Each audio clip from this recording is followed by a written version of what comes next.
Hey there, Internet. So today I'm going to be opening this new camera that came all the way from China. Super excited about it. I'm kind of sad I had to pay on UPS $38.99 for it going through customs. It was so weird they made me take out my checkbook. I'd never had that happen before. But it doesn't matter. It's sort of all about the excitement of opening this gift. It's almost like Christmas is today. I had the pleasure of filming with this camera for a client, the San Jose Sharks, and Zeality virtual reality app. It was basically flown out from China. We shot with it for one night.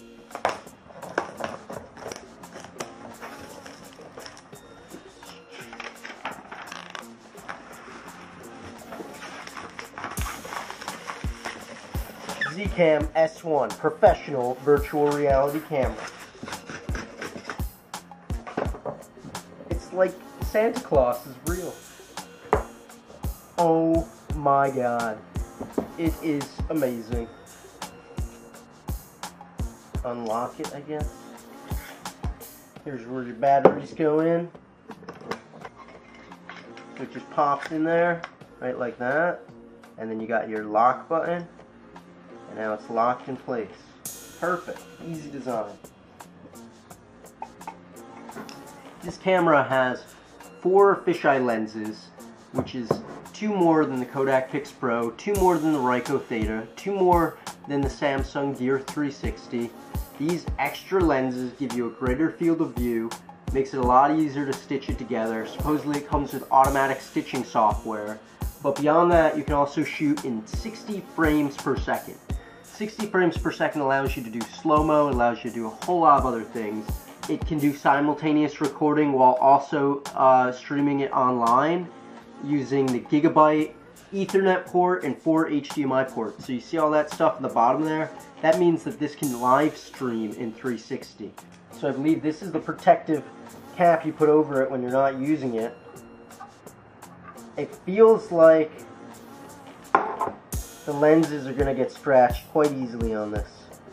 And this is totally supposed to go on top because it has the 4 little bumps there. But it just feels like whenever I do that, it's going to scratch these lenses up pretty dang good. Kind of wish they had lens caps for it.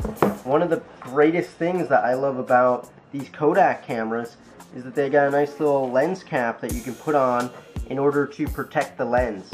These, I'm not seeing them at all in here, and it's kind of freaking me out. If you get 128 gigabyte cards, it might set you back a little bit, but it's what I recommend. That way you can really shoot for as long as humanly possible. You never want to have to look back and say, why didn't I get bigger memory cards? You know, you can't do anything about the battery turning off, but you could always get better memory cards. So. Alright, all the cards are in. It kind of freaks me out. It feels like it's going to pop off, but I guess that's why you have these, which I've never had to do this on a camera before. But you latch one in, and then you latch the other one, and now it looks like, yeah, it's pretty solid. It's not going to fall off of there. Alright, let's give this guy a little whirl. Now this is going to be the hard part. Hold on to each one of these. I really don't like this. This is not my favorite aspect of it. I'm just going to take each one of these and put them away in here. I gotta take a picture, I'm sorry. This thing is goddamn gorgeous. Now to turn this bad boy on. You got your memory cards in there, you just push the button. Supposedly you just push the button. 1, 2, 3, 4, 5. Well, that's a bummer. These batteries are definitely charged, but just in case, I'll toss them on the charger. Oh, I hope it's just the batteries. Maybe I got some bad batteries. It's locked on there pretty tight. Let's plug this guy in. Alright, we got our AC power now going to it. Let's give her, oh, looks like it's on.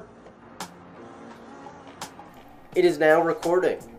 Oh my goodness, so this is my first test with the Zcam S1.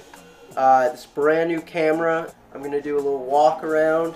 I'm about an arm's length away from the camera. this is a good way to do a test to see how well it picks up when you're stitching. On the other side, here we are.